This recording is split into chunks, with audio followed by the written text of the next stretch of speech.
Так, эфир күлкүнү келтирип турган нерселер жазылып баштаптыр. Ошол жөнүндө кичине кирип койсоңуздар. Суроо жоопторго дагы мындай азыр бош маал болуп атканда кичине суроо жооп кылсак болот. Ушулардын баарын азыр түз эфирде кичине эметели. Ушул түз эфирге мен азыр Камчы Кыдыр Раистин ана Сабдар Нуркожоевичтин дагы аккаунттары могу жерде бар, ошолорго да эметип коеюн. Так. Ошолордун окружениясына дагы.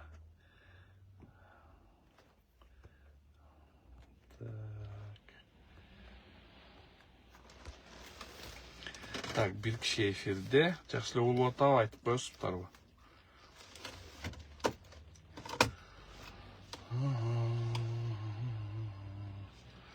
Бир киши эфирде, дагы кирип берсеңиздер. Дагы. Так.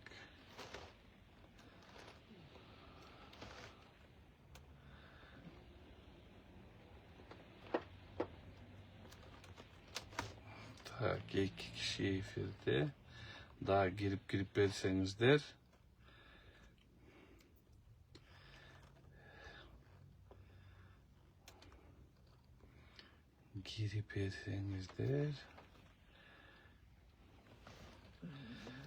Так, 4 киши эфирде. Алтынбек, кандайсың Алтыке? Жакшысыңбы? Алтыке, азыр мен бул эфирге чыгайын деген эле оюм деле, максатым деле жок болчу. Мен билесиң го мени, мен андай деле адам эмесмин. Тиякта такталган маалымат, эркин маалымат деген бир эки сайт бар экен. Ошол сайтта жазып атат, Канат Хасанов утулганына эметпей, нааразычылыгын билдирип, кыйкырып атат, өкүрүп атат, тынтып атат деп туруп тим эле мени эме кылып салышты да. Как будто мен деген наоборот вообще ал жөнүндө да сүйлөгөн жок. Эми боло турган иш болду. Боло турган иш болгондон кийин өзүм туура эмес стратегияны таптым. Туура эмес стратегиямды эметип алып, ишенип алып, мына мондой болду деп эле айтып койсом, ошол эле эркин маалымат, анан дагы бир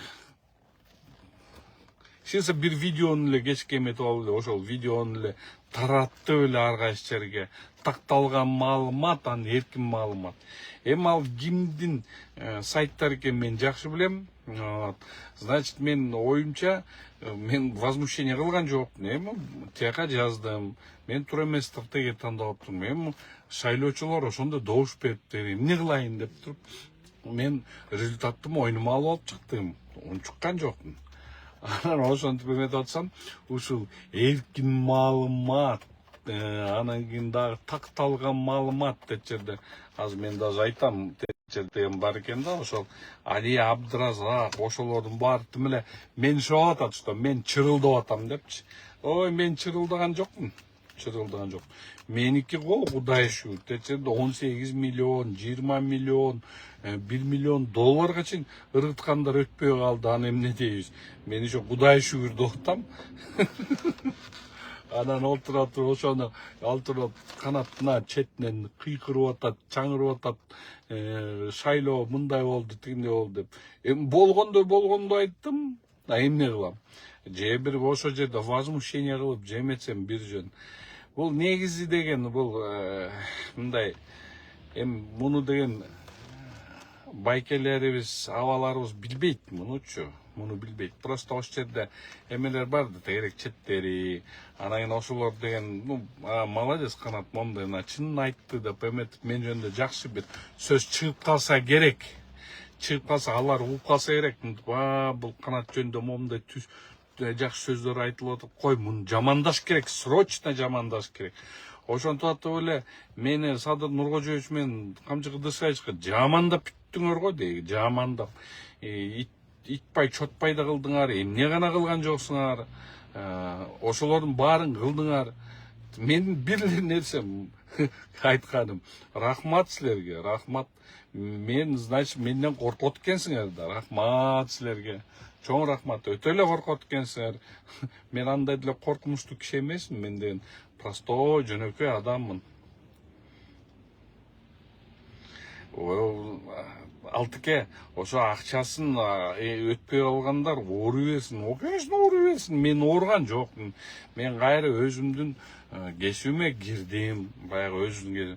Анан кийин мен адвокаттык лицензиям жок. Ошон үчүн мен адвокат болгон жокмун.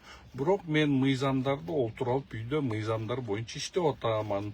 Алтыке көрүп атасың го, ошол мыйзамдарды эметип коюп, иликтеп атам да. Анан кийин мен ошо мыйзамдарымды ошо жакта бийликтегилердин окуп атса керек экен. Анан бул туура айтып атыптыр деп айтса, анан ошону угуп калышты да тиякта канатты мактап атат, кокуй канатты мактап атат, канатты чыкыра калбасын, же канатты айта бербөсүн, анын жамандай коелу батыраак, бат-баттан жамандай коелу деп туруп мени шыбап атат да.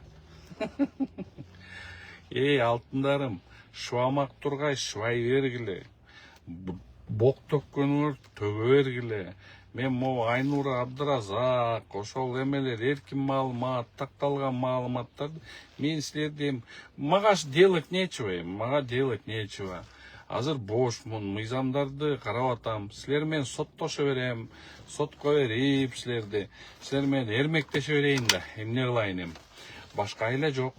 Силерге тийишпейин, мен эчтеке тийишпей, өзүмдүн оокатымды өзүм кылып атсам, анан ошондо оокатымды кылып атсам, кайра өзүңөр демеле тийиштиңер го Facebook баракчаларга.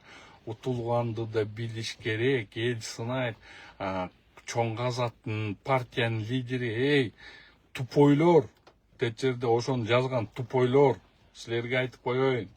Мен чоң казат партиясында эч качан болгон эмесмин. Чоң казат партия бул Туратбай экеники. Мен эч качан чоң казат партиясында болгон эмесмин. Мен башында пандемия маалында чоң казаттын движениясында, волонтерский движение кылып, элге жардам бергенбиз. Элге жардам бергенбиз. Ош жерде силерде акмактар, Ош жерде олтурган акмактар, дечи мени шыбап аткан акмактар. Силер деген мындай бир тыйын даже элге жардам берген жоксуңар. Мен ошондо группа менен өзү балдар чогулуп алып, ош жерде балдар чогулуп алып туруп, наоборот элге жардам бергенбиз. Баш аягы 16.860 пакет элге ташыганбыз. Ошол эле Ак Босогон элине ташыганбыз, Мурас Ордого ташыганбыз, Калс Ордого ташыганбыз. Ушунун баарына ташып элге жардам бергенбиз. Анан олтуруп алып туруп, мен мындай унчукпай эле олтурсам, өзүңөр алып алып туруп тийишип атасыңар го ма. Мен эмне кайра Садыр Нуркожоевич менен Камчы Кыдыршайычка жамандагыңар барбы? Ой, мен жамандаганын эмне кажети бар? Мени Садыр Нуркожоевич же Камчы Кыдыршайыч булар баары бир мындай кабыл алып менен сүйлөшпөйт. Алардын өзүнүн мамлекеттик деңгээлдеги өтө чоң көбөйлөр бар, ошолордун баарын чечип иштеп атышат. Эми иштеп аткан кишилерге мен жаман көрсөтүп эмне кыласыңар? Эмне мынчалык жан талаштыңар, түшүнбөдүм да. Алтыке досум, сен дагы капаланба, бияктан биз капалана турган эчтекебиз жок. Өзүнүн сыноо аракетибизди кылып көрдүк, колубуздан көрдүк. Эми шайлоо болду, өттү. Бакыт деген салам алейкум. Ит үрө берет, кербен жүрө берет дейт. Туура. Ит үрө берет, кербен жүрө берет. Просто мен күлкүм келген эме да, могу так маалымат демеле жанталашып таратып атышат. Бүт сайттарга ыргытып атышат. Жанталашып демеле ролик жасап коюшуптур, ролик. Рыспек Акматбаевдин жанында жүргөн, тиндей жүргөн, мындай жүргөн милициялар, ошол милициялардын доказательствосы да жок болуп, бакыштар камалып кетти ал милициялар. Анан кийин тиги мен бийлегендерим, эми силер бийлебейсиңер, Кудай ыргыды. Ошолордун барып ролик тартып коюшуптур го, Алтыке, ролик тартып коюшуптур. Ой, ошол ролик тарткандар, колуңарга шал тийсин. Не дейм башка? Колуңарга шал тийсин. Ошол колуңар менен туалетке барып, эмеңерди замочиңерди мындайча айтканда замочиңерди мындай ача албай калгыла шымыңарга сийип. Анан тиги туруп туруп Хасанов эметип атат, чырлап атат деп. Ой, мен чырлаган жокмун. Мен чырлагым келсе чырламак, мен даже чырламак тургай, наоборот, муну күлкү катары алдым. Өзүм туура эмес стратегияны койдум деп туруп эле айттым. Аны силер просто атайлап эле жасап атасыңар да, значит, ошол жерде болсо да, кайсы жерде болсо да ошол жерден сөз кетип атат да. Канат мына чырлаган жок, мына мыйзамдарын кайра иштеп атат, мына өлүм жазасы боюнча өзүмдүн эксперттик заключениямды бердим. Азыр семейный насилие, үй бүлөлүк зомбулук боюнча, кичинекей балдарга келтирген зомбулук боюнча азыр мыйзамды олтуруп алып туруп далилдеп иштеп атам. Ошолордун баарын иштеп ошонун баарын мына жазып атамын. Мен аларды жазып туруп бирөөнгө бербейм. Алар жазып туруп, мына бул мен жазган эксперттик мнениям. Наоборот, ошол депутаттар же ким болбосун, мен жардамга даярмын. Келде өтсөм да өтпөсөм дагы Кыргызстандын мыйзамдарын мындай караштырып жардам берейин. Мага келгиле, бергиле ошо мыйзамдарды, кайсы мыйзамдарды доработка кылыш керек. Мен ошолордон жардам берейин. Кыргызстанга пайданы алып келейин да. Мен эми ошон туруп пайда алып келейин, наоборот, ошон толтуруп мыйзамдарды жазып атсам, тим эле жанталашып мени жамандадыңар го. Тим эле роликке чейин ролик жасайт десеңер го, ролик жасайт десеңер. Ошол ролиңерди көрүп алып күлкүм келип атат. Такталган маалымат, эркин маалымат деген жерлерге тим эле ошо Айнур Абдыразак деп ошол Телтиев дейби, эмне дейт, ошол Телтең деген Телтиев дейби, эмне деген иш кылса, ошолордун баары эмелерди уруп атат да. Туура нерсе. Азыр 15 киши эмеде таку братан красавчик, так силер уттуңар дейт. Эми муну деген мен уттумбу, уткан жокмунбу, шайлоонун жыйынтыгы болду. Шайлоонун жыйынтыгында көрдүк. Мен эми барып туруп повторный подсчет, бул керек, тиги керек, мен ишенбейм деп туруп, мен даже анткен жокмун. Эми баарын Кудай карап турат. Бул мен чындап келсе, элдер просто шайлоого чыкпай койду. Например, мени көрүп жүргөн, мен эметкендер просто шайлоого чыккысы келген жок болчу. Потому что шайлоодон эл тажап калган ол. Шайлоодон эл тажап калган, ошон үчүн шайлоого чыккысы келбейт. Мен ошол жагынан утулдум.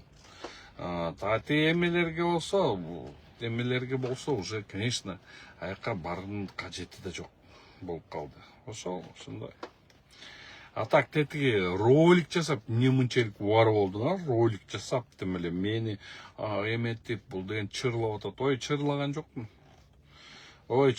жокмун. Мен повторный эмени тигиндей мындай деп мен даже сөз сүйлөгөн жок. Бирок ошону жаман кат эметтиңер го.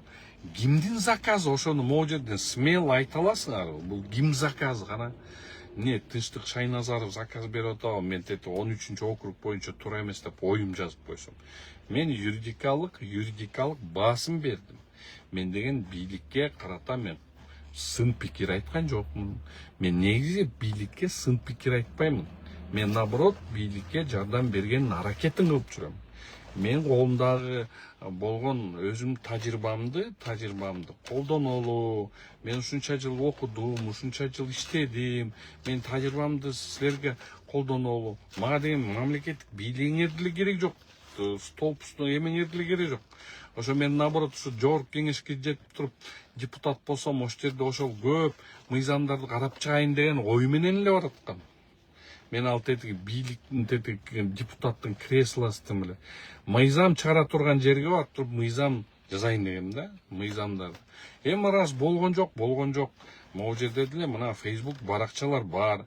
Facebook баракчаларда олтуруп алып туруп өзүм мыйзамдарымды тияка депутаттыкка эмем жетпесе дагы бияктан мына могу жерде мыйзамдарды жазып коюп атам. Мына азыр эме боюнча өлүм жазасы боюнча Конституциялык палатага киргизген боюнча мен өзүмдүн юридикалык өзүмдүн заключением бердим болгону. Эми азыр могу үй бүлөлүк зомбулук, балдара келтирген зомбулуктар боюнча дагы азыр мыйзамды карап атам, окуп атам, уже мына дагы бир сыра кайталап окуп атам. Ошону менен эле олтурам. Эч кимге тийишкен жокмун, эч кимге сүйлөгөн жокмун. Келип алып туруп течеде кыйкырган да жокмун. Эми ошону туруп алып туруп мени бир интригага илип атышат да. Эми бул эфирде Садыр Нуркожоевич же Камчы Кыдыршаевич көрсө жакшы болот эле. Ошол эми туруп көрүп калса айта кетейин, Садыр Нуркожоевич, Камчы Кыдыршаевич, мен бийликке эч качан оппозиция болгон эмесмин.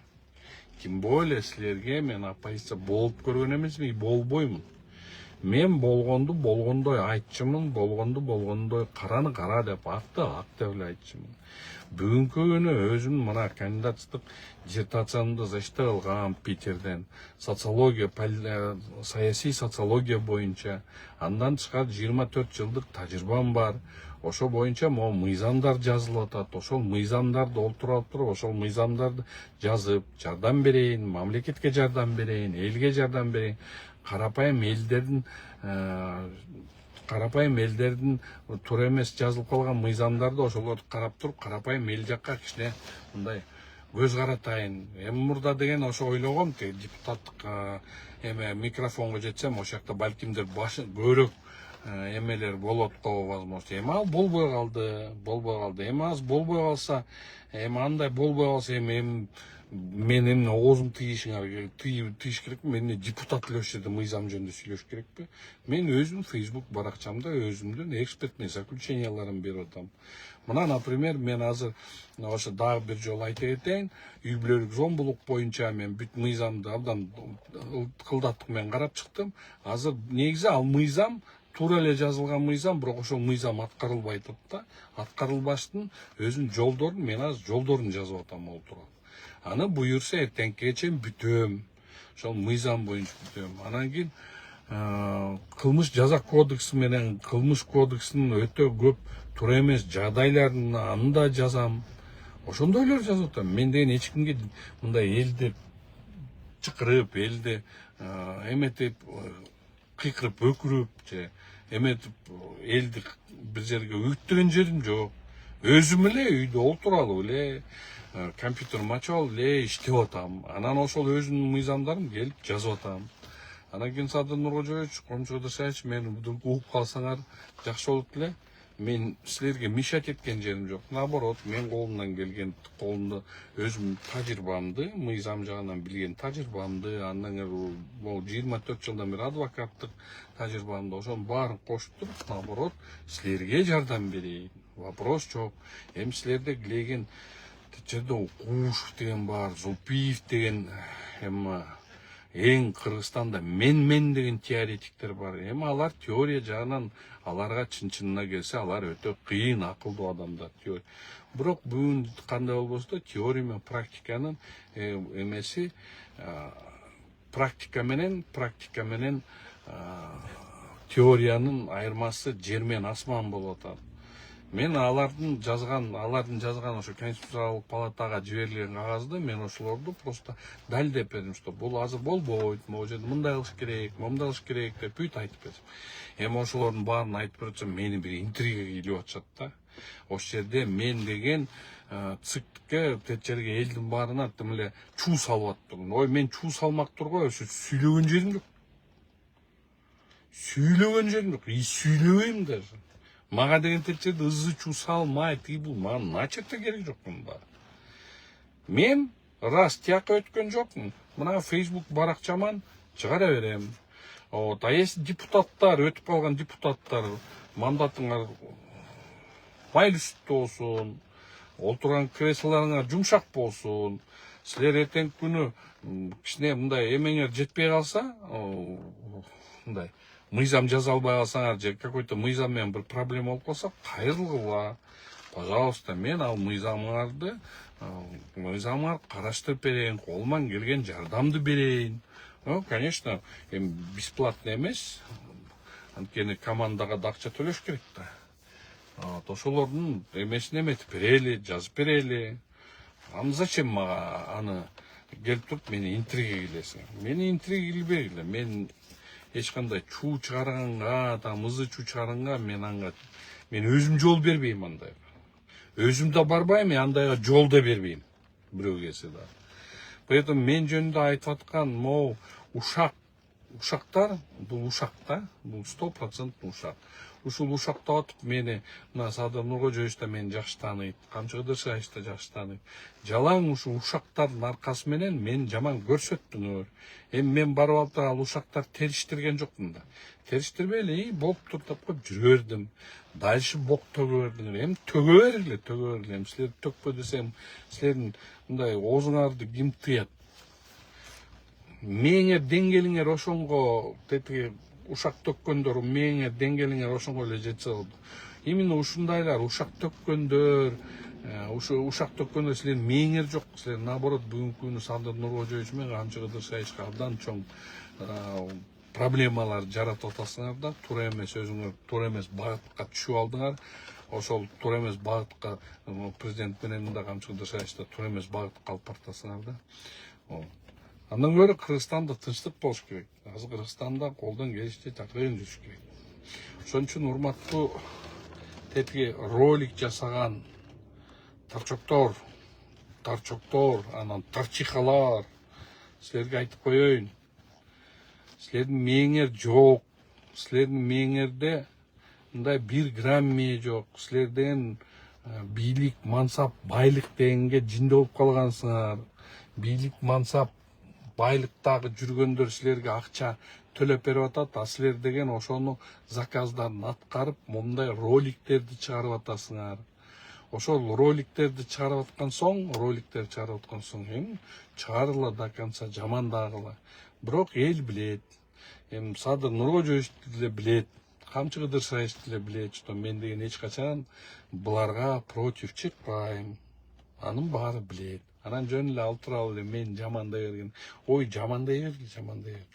Силер наоборот ушу айтып атпаймынбы? Башынан эле жамандап келатасыңар мени. Садыр Нуркожоевичке да жамандадыңар, Камчы Кыдыршаевичке да жамандадыңар, бокту да төктүңөр. Мен баарынан бу териштирбей эле жүрө бердим. Ой, мен жүрө бергиле, билгениңер кыла бергилечи дейт. Так. Ой, Альберт, салам алейкум, Альберт Джапаров. Вытащили какой-то ролик, что я якобы возмущаюсь результатами ЦИКа. Что я начал возмущаться тем, что я недоволен этим, я начал кричать, поднимать крики, там то-то, то-то, что я тут чуть ли не какую-то эту затеял, да, что я один из первых, кто начал возмущаться. Я не возмущался. Если вы читали мою ленту, то в моей ленте я сказал, что каждый выбирает свою стратегию. У кого чемоданно-мешочная финансовая стратегия, у кого стратегия идти честно. Я сказал, что я выбрал стратегию честную, без подкуп, без ничего, и пошел по этой стратегии. Ну и поэтому, пойдя по этой стратегии, я проиграл, я всего получил 466 голосов. Но я же не стал требовать, я не стал требовать пересчета, я не стал требовать открытого пересчета. Хотя я знаю, что если сейчас пересчет там сделать, то у меня намного больше выйдет. Но я это не стал делать. Я не стал этого делать, я не стал выяснять. Я все это сказал. Аллах велик. Аллах все рассудит. Аллах все рассудит. И этого им оказалось мало. Видать, после того, когда я просто высказал свое мнение, а потом уже полностью сел на реабилитацию некоторых законов, некоторых законопроектов, показывал несостоятельность, высказал свое экспертное мнение по смертной казни, которую администрация президента отправила в Конституционную палату, я высказал свое экспертное мнение. И так все, и теперь полилось говно на меня, что я такой вот нехороший. Что я вот такой вот там чонказат, то все вплели, что я Рыспека Ахматбаева защищал. Да, я защищал. Я защищал не только Рысбек Акматбаев. Было время, я защищал Рысбек Акматбаев. Было время, я представлял интерес Атамбаева Алмаша Хасановича. Было время, когда я и Бекназаров, мы вдвоем в Бишкекском городском суде защищали интересы Ахмата Кельдебекова, Камчыга Дыршаевича и Садым Нурвалиевича. Я там на 2-3 процессах у них участвовал.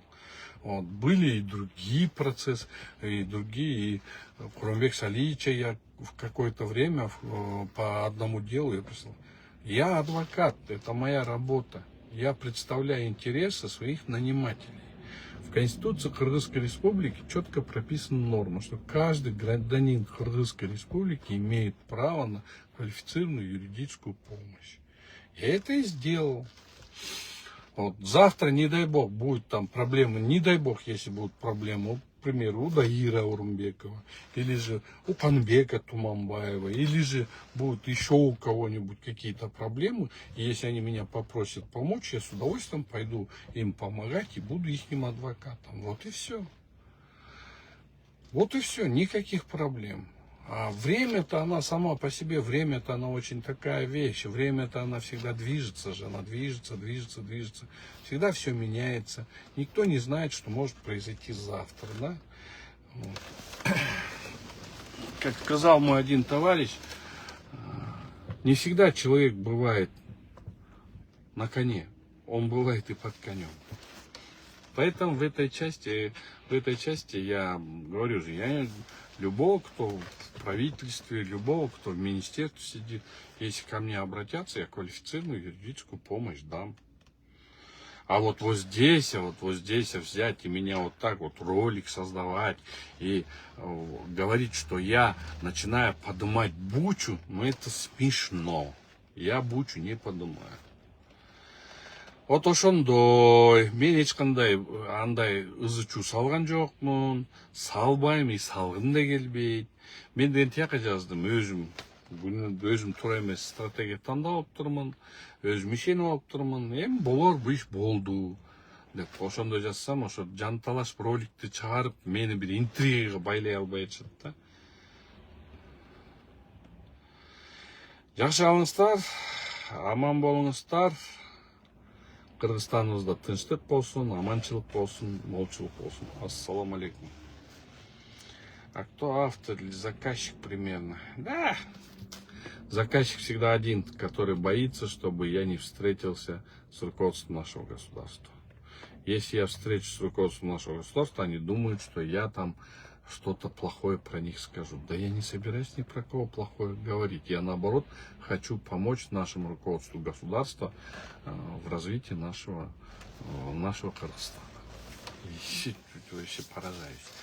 Из меня хотят монстра сделать. Ну, монстр не получится. Я не монстр. Я простой, обычный юрист-правовед с 24-летним адвокатским стажем и исследователь политической социологии. Вот и все. Ошон үчүн мен эч кандай эмелерге катыштыгым жок. Жакшы болуңуздар, аман болуңуздар. Да, Альберт, скорее всего, у них НРС идет. Они боятся, что, не дай бог, я встречусь с руководством нашего государства. Во-первых, руководство нашего государства меня и не примет, а может, возможно, и примет. Но зачем так стараться меня сделать таким бельмом на глазу у них? Они прекрасно знают, они два очень умных человека, которые прекрасно все знают сами. Аман болуңуздар, жакшы болуңуздар. Всего хорошего. Кыргызстан, алга.